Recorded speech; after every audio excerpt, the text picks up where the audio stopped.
Hello everyone, welcome back to ninja prep. This is Kapil Goyal और इस video के अंदर हम बात करेंगे मैकेनिक्स के टॉपिक की। कॉलिजन के ऊपर न्यूमेरिकल्स हम करने वाले हैं इस वीडियो में। मैकेनिक्स में कॉलिजन हमारा चल रहा था जिसमें हमने हेड ऑन कॉलिजन को पढ़ लिया था, लेबोरेटरी फ्रेम में भी और सेंटर ऑफ मास फ्रेम में भी। इस वीडियो में हमने जो पढ़ा है यानी कि जो हमने डायरेक्ट कॉलिजन या हेड ऑन कॉलिजन पढ़ा उसके ऊपर कुछ न्यूमेरिकल्स हम देखेंगे कि किस तरह के न्यूमेरिकल्स बनते हैं और उन्हें कैसे हम आसानी के साथ सॉल्व कर सकते हैं।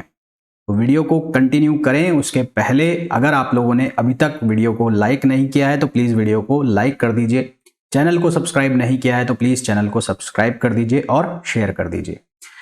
पहला क्वेश्चन जो आपको स्क्रीन पर दिखाई दे रहा है वो क्वेश्चन क्या है? If a neutron collides with a stationary alpha particle, if a neutron collides with a stationary alpha particle, तो एक तो पकड़ लो न्यूट्रॉन और एक ले लो अल्फा पार्टिकल।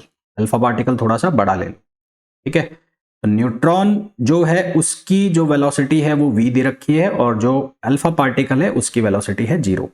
इन दोनों में हो गई टक्कर। टक्कर हो गई तो मान लिया टक्कर के बाद ये न्यूट्रॉन है और ये अल्फा पार्टिकल है। तो न्यूट्रॉन की वेलोसिटी हो गई v1 और इसकी वेलोसिटी हो गई v2। हमें पूछा कि जो न्यूट्रॉन की वेलोसिटी है वो बताओ।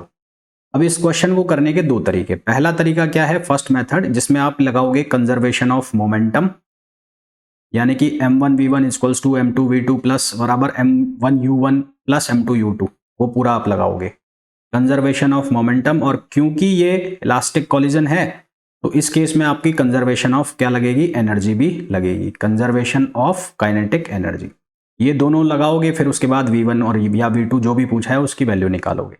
तो अगर ऐसा करने बैठोगे तो टाइम लगेगा बहुत ज़्यादा। अब हमारे पास इतना टाइम तो होता नहीं कि इतना टाइम हम दें क्वेश्चन के अंदर, तो आपको थोड़ा बहुत फॉर्मूले याद होने चाहिए। फॉर्मूला कौन से? जो हेड ऑन कॉलिजन के लिए मैंने आपको फॉर्मूला बताया था, v1 का फॉर्मूला क्या आया था? वो आया था 2m2u2 over m1 plus m2 plus m1 minus m2 over m1 plus m2 और यहां पर क्या आ जाएगा? u1। इसी तरह से मैंने आपको फॉर्मूला बताया था किसका? v2 का। v2 का फॉर्मूला क्या आया था? 2m1u1 over m1 plus m2 plus क्या आएगा? m2 minus m1 over m1 plus m2 into u2। अब हमें इस क्वेश्चन में क्या पूछा गया है? हमें v1 मतलब जो न्यूट्रॉन की वेलोसिटी है वो। तो हमें न्यूट्रॉन का मास लगभग प्रोटॉन के मास के बराबर हो गया, तो उसको मान लेते हैं हम m। अल्फा पार्टिकल का जो मास है वो प्रोटॉन के मास का 4 टाइम्स होता है, यानी कि कितना हो जाएगा? 4m। तो यहां इस फॉर्मूला के अंदर हमें वैल्यू रखनी पड़ेगी। इस फॉर्मूला के अंदर जब आप वैल्यू सब्स्टिट्यूट करोगे तो सब्स्टिट्यूट करो वैल्यू, तो v1 इक्वल्स टू, देखो यहां पर u2 की वैल्यू क्या है? u2 की वैल्यू क्या है? u2 है 0। ये वाला जो टर्म है ये तो पूरा हो जाएगा 0, तो यहां तो वैल्यू रखने की जरूरत हमें है नहीं। अब m1 की वैल्यू कितनी है? m।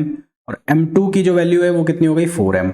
नीचे कितना आ जाएगा? m प्लस 4m और यहां कितना है? v। तो यहां से आंसर बनेगा तुम्हारा -3/5v। माइनस का मतलब है कि दोनों ऑपोजिट डायरेक्शन में भागेंगे। जो न्यूट्रॉन है वो अल्फा पार्टिकल के ऑपोजिट भागेगा। तो हमें जो ऑप्शंस दिए हैं उन ऑप्शंस के अकॉर्डिंगली ऑप्शन सी इसके लिए करेक्ट आंसर होगा। ठीक है, समझ में आ गया? तो थोड़ा बहुत तो फॉर्मूले आप लोगों को याद रखने पड़ेंगे और वो याद करने का तरीका क्या है? प्रैक्टिस। जितना ज़्यादा प्रैक्टिस करोगे उतना आसानी से आपको ये फॉर्मूला याद रहेंगे। और वैसे इनको श्लोक की तरह या वैसे रटने की कोशिश करोगे तो फिर बहुत भारी काम हो जाएगा। तो प्रैक्टिस करोगे तो आराम से ये हो जाएंगे। नेक्स्ट क्वेश्चन पर चलते हैं। नेक्स्ट क्वेश्चन जो है वो थियोरेटिकल टाइप का सा क्वेश्चन है। इसमें बोला है a body of mass m1 collides elastically, है ना? यहां ध्यान देना इन चीजों पर। ये छोटे छोटे जो वर्ड्स हैं ये बहुत मोटे मोटे वर्ड्स होते हैं। इलास्टिक कॉलिजन है with another mass m2 at rest. ये जो m2 है ये रेस्ट में है, ठीक है। There is a maximum transfer of energy. Maximum transfer of energy की क्या कंडीशन होती है? मैक्सिमम ट्रांसफर की कंडीशन क्या होती है? सीधा सा है, मैंने तुम्हें बताया भी था कि दोनों का मास क्या होना चाहिए? बराबर होना चाहिए। दोनों का मास जब बराबर होगा मैक्सिमम मोमेंटम ट्रांसफर हो जाएगा। मैक्सिमम मोमेंटम ट्रांसफर हो जाएगा इसका मतलब एनर्जी मैक्सिमम ट्रांसफर हो जाएगी। तो मैं यहां लिख भी देता हूं कि for maximum transfer of energy, maximum transfer of energy, maximum transfer of energy mass should be equal. Mass should be equal, इनके मास इक्वल होने चाहिए। अच्छा, मास इक्वल और कॉलिजन कौन सी है? इलास्टिक कॉलिजन है, तो इसका मतलब ऑप्शन सी इसके लिए कौन सा आंसर हो जाएगा? करेक्ट आंसर हो जाएगा।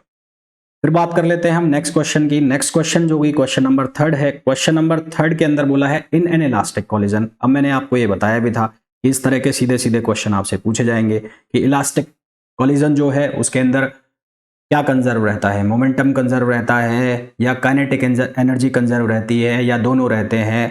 तो क्या रहता है बताओ जल्दी से। तो भाई हमने ये बात की थी कि इलास्टिक कॉलिजन के अंदर मोमेंटम तो रहेगा ही रहेगा और काइनेटिक एनर्जी भी कंजर्व रहेगी। हमने बात की थी कि इन इलास्टिक कॉलिजन जो होगी उसमें मोमेंटम कंजर्व रहेगा, कुल एनर्जी कंजर्व रहेगी, पर काइनेटिक एनर्जी कंजर्व नहीं रहेगी। इलास्टिक कॉलिजन में मोमेंटम भी कंजर्व होगा और काइनेटिक एनर्जी भी क्या होगी? कंजर्व होगी। ठीक है ना? तो ऑप्शन ए इसका करेक्ट आंसर हो जाएगा। फोर्थ क्वेश्चन की बात करें हम। फोर्थ क्वेश्चन, ये मैंने आपको बताया था कि इस तरह के क्वेश्चन जिसमें एक बॉम्ब एक्सप्लोड हो रहा होगा, फट जाएगा, प्रोजेक्टाइल में फेंका होगा, बम फट जाएगा, तो वहां पर आपको क्या लगाना है? कंजर्वेशन ऑफ मोमेंटम लगाना है। तो यहां पर भी क्या लगेगा? Conservation of momentum. बात ये हो रही है कि bomb is kept stationary at point. शुरुआत में बॉम्ब इसमें स्टेशनरी है, स्टेशनरी मतलब उसकी वेलोसिटी 0 है। इट सडनली एक्सप्लोडेड, अचानक से फट गया, इनटू 2 फ्रेगमेंट्स, 2 टुकड़े हो गए इसके, एक का टुकड़ा 1G और दूसरा 3G ग्राम में है। तो ये बॉम्ब हो गया भाई साहब और ये फट गया। ये फट गया तो एक टुकड़ा ये और एक टुकड़ा ये। एक टुकड़ा जो है वो 1 ग्राम का और एक टुकड़ा जो है वो 3 ग्राम का। ये 2 टुकड़े हो गए इसके। काइनेटिक एनर्जी, जो कुल काइनेटिक एनर्जी है फ्रेगमेंट की, वो है 6.4 इंटू 10⁴। 6.4 इंटू 10⁴ जूल है।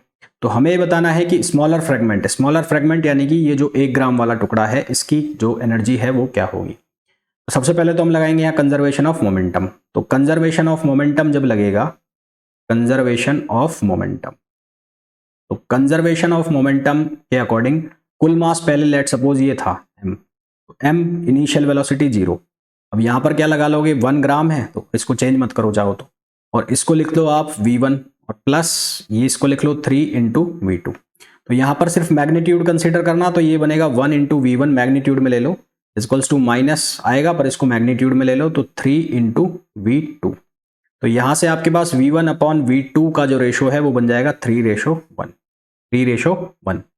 हमें पूछा काइनेटिक एनर्जी पूछ रही है, तो काइनेटिक एनर्जी जो है सबसे पहले अगर उसका हम रेशो निकालें तो kinetic energy 1 upon kinetic energy 2 का आप रेशो निकालोगे तो वो बनेगा half m1v1² over half m2v2²। अब हाफ से हाफ तो मरेगा, m1 की वैल्यू कितनी है? 1 है और m2 की वैल्यू कितनी है? 3 है। v1 अपॉन v2 का जो रेशो है वो कितना है? 3:1। यानी कि ये 3:1 का हो गया स्क्वायर, तो हमारे पास यहाँ आ गया 3। Kinetic energy 1 ratio kinetic energy 2, ये कितना आ गया? 3 आ गया, या ऐसा बोल लो कि 3:1। अब हमें कुल काइनेटिक एनर्जी दी और स्मॉलर वाले की पूछी है, तो ये तो सीधे प्रोपोर्शन वाले क्वेश्चन हो गए, यानी कि इसको आप ऐसे ही तो निकालोगे कि 3/3 + 1 इंटू कुल काइनेटिक एनर्जी, तो ये कितना हो गया? 3/4। और कुल जो काइनेटिक एनर्जी है, total kinetic energy, that is equals to कितना? 6.4 इंटू 10⁴। तो 6.4 इंटू 10⁴। तो यहां से सॉल्व करेंगे इसको तो ये 1.6 और ये आ गया 4.8। तो 4.8 इंटू 10⁴ जूल, यानी कि ऑप्शन सी हमारा करेक्ट आंसर होगा। ठीक है, तो अभी तक जितने भी हमने क्वेश्चन किए होपफुली बहुत अच्छे से आप लोगों को समझ में आ गए होंगे। फिर भी कोई डाउट है, कुछ चीज समझ में नहीं आ रही है तो आप पूछ सकते हैं कमेंट करके। हाँ, वीडियो को अगर आपने अब तक लाइक नहीं किया है तो प्लीज़ वीडियो को लाइक कर दीजिए। चैनल को अब तक सब्सक्राइब नहीं किया है तो चैनल को सब्सक्राइब कर दीजिए। बच्चों की कुछ शिकायतें हैं, वो ये हैं कि मेरे जो वीडियोस हैं वो रेगुलर नहीं आ रहे हैं, तो थोड़ा सा वर्कलोड ज़्यादा है, इसलिए मैं वीडियोज़ अभी पूरी तरह से प्रॉपरली कर नहीं पा रहा हूँ, परंतु कर रहा हूँ। कुछ ना करूँ उससे बेटर है कुछ कर रहा हूँ। तो वीडियोज़ आपके पास आ रहे हैं, आपका काम ये है कि आप उनको देख रहे हैं या नहीं देख रहे हैं। अब आगे बात करते हैं क्वेश्चन नंबर 5 की। क्वेश्चन नंबर 5, क्वेश्चन नंबर 5 के अंदर बोला है a sphere of mass m moving with velocity u। एक स्पेयर लो भाई, और ये स्पेयर का मास है m और इसकी velocity u। It's another stationary sphere of same mass. Same mass का स्पेयर है, इसकी वेलोसिटी 0 है, यानी कि u1 बराबर हो गया u और u2 बराबर हो गया 0। If e is the coefficient of restitution, what is the ratio of velocity of two sphere of the after the collision? After the collision ये कहानी हो गई। आफ्टर द कॉलिजन हम मान लेते हैं ये कहानी है, ये है v1 और ये है v2। तो सबसे पहले तो लगा दो बिना सोचे समझे कंजर्वेशन ऑफ मोमेंटम, यानी कि m1 u1 plus m2 u2 equals to m1 v1 plus m2 v2। ये आपने लगाया, तो यहां से m1 की वैल्यू m और ये u1 की वैल्यू u, इधर कितना हो जाएगा, m कॉमन आ जाएगा, v1 प्लस v2, तो यहां से m खत्म हो जाएगा, तो यहां हमारे पास बनेगा v1 plus v2 equals to और u, इसको लिखा मैंने इक्वेशन फर्स्ट, है ना, ये एक इक्वेशन बन गई, v1 plus v2 equals to u।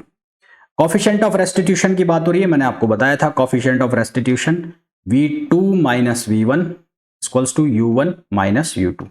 तो यहां से v2 माइनस v1, u1 की वैल्यू u और ये 0, तो यहां से हम लिख सकते हैं कि v2 minus v1 equals to eu, और ये जो हो गई इक्वेशन नंबर सेकंड हो गई ना। तो अब हमारे पास दो इक्वेशन बन गई, कौन कौन सी, एक इक्वेशन हो गई v2 plus v1 equals to u, और एक इक्वेशन हो गई हमारे पास v2 minus v1 equals to eu। दोनों इक्वेशन को एड ऑन करेंगे तो एक बार बन जाएगा 2v2 equals to u 1 plus e, तो यहां से v2 की value u 1 plus e upon 2, ये तो v2 की वैल्यू आ गई। इसी तरह से हम निकाल सकते हैं किसकी वैल्यू, v1 की। तो v1 की वैल्यू निकालने के लिए या तो आप इनको माइनस कर दो प्लस करने की बजाय ना, तो इसको माइनस ही कर दो, वो ज़्यादा बेटर होगा। v2 plus v1 equals to u, में से माइनस कर दिया v2 minus v1 equals to eu। अब मैं इसमें से माइनस कर रहा हूँ, माइनस माइनस प्लस, ये माइनस, ये खत्म, तो यहाँ हो जाएगा 2v1, ये u कॉमन 1 माइनस e, तो यहाँ से हमारे पास v1 की value u 1 minus e over 2। हमें रेशो निकालना है किसका, v2 ओवर v1 का, तो v2 ओवर v1 क्या रेशो हो जाएगा, u 1 प्लस e ओवर 2 और ये u 1 माइनस e ओवर 2, ये दो मर गया, u मर गया, तो यहाँ से v2 ओवर v1 ये किसके बराबर, 1 plus e over 1 minus e। ये डायरेक्ट ऑब्जेक्टिव क्वेश्चन भी आ सकता है और बहुत ही इंपॉर्टेंट सा क्वेश्चन लगा मुझे, तो इस क्वेश्चन को आप जरूर करना मेरे कराने के बाद, है ना, तो इसको इंपॉर्टेंट लगा लेना भाई, अच्छा क्वेश्चन था ये। फिर आज का लास्ट क्वेश्चन ये है कि two bodies of mass 5 kg and 3 kg moving in the same direction, एक 5 kg की है और एक 3 kg की है, moving in the same direction में जा रही है along the same straight line with velocity, इसकी वेलोसिटी 5 मीटर पर सेकंड है और इसकी वेलोसिटी 3 मीटर पर सेकंड है। Suffers one dimensional elastic collision हो रही है, यानी कि E की वैल्यू 1 है, तो find there velocity after the collision. तो आफ्टर द कॉलिजन वेलोसिटी निकालनी है आपको, सीधे फॉर्मूले लगाने हैं बिना कुछ दिमाग लगाए हुए, नहीं तो वो फिर वो लंबा चौड़ा करोगे तो उसमें बहुत टाइम लग जाएगा। पहले लगाओगे कंजर्वेशन ऑफ मोमेंटम, फिर लगाओगे एनर्जी कंजर्वेशन, फिर वेलोसिटी निकालोगे, बहुत लंबा चौड़ा काम हो जाएगा। डायरेक्ट फॉर्मूला लगा दो। v1 की बात हो रही है तो 2m2 u2 over m1 plus m2 plus m1 minus m2 over m1 plus m2 और इंटू u1। चलो रखो वैल्यू अब यहाँ पर, अब वैल्यू रखोगे तो 2m2 को हम अगर ये ले लें तो ये 3 इंटू u2, ये भी 3 है, तो ये कितना हो गया, 5 और 3 8, प्लस ये हो गया 5 माइनस 3 अपॉन 8 और u1 कितना हो गया 5, तो यहाँ से कितना आएगा 4, ये 4 बार कटा और ये 9, तो ये हो गया 9/4 प्लस यहाँ से 5 2 5 बटा 4, तो ये आ गया 14/4। 14/4 का मतलब ये हो गया 3 और 2 बचा 3.5 मीटर पर सेकेंड, ये तो हो गई वैल्यू v1 की। इसी तरह से वैल्यू निकाली जा सकती है किसकी, v2 की। तो v2 के लिए आप फॉर्मूला लगाओगे क्या, 2m1 u1 over m1 plus m2 plus m2 minus m1 over m1 plus m2 into u2। तो रखो वैल्यू, m1 की वैल्यू आपने 5 ली हुई है, ये भी 5, नीचे कितना हो गया 8।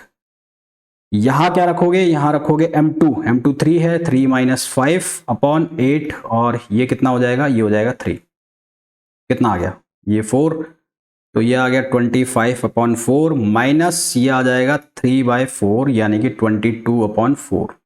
इसको सॉल्व करोगे तो ये आ जाएगा 5.5 मीटर पर सेकंड। ठीक है, तो कुल मिला के फॉर्मूला बेस्ड क्वेश्चन थे ये, जो कि तभी आसान लगेंगे जब आप इनके फॉर्मूलाज याद रख लेंगे, अदरवाइज तो ये लंबे पड़ जाएंगे। आपको कंजर्वेशन ऑफ मोमेंटम लगाना पड़ेगा, कंजर्वेशन ऑफ एनर्जी लगाना पड़ेगा, उसके बाद सॉल्व करेंगे।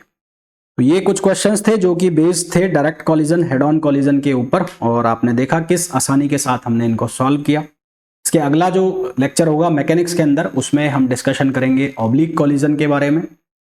देन उसके बाद हम जो फर्दर है कि जो रॉकेट वाला कंसेप्ट है उसको पढ़ेंगे, और फिर हम चलेंगे जो रोटेशनल डायनामिक्स एक्चुअल है, जिसमें टॉर्क की बात होगी, जिसमें एंगुलर मोमेंटम की बात होगी, उन सब चीज़ों के बारे में डिस्कशन करेंगे। धीरे धीरे हम ये पढ़ते रहेंगे।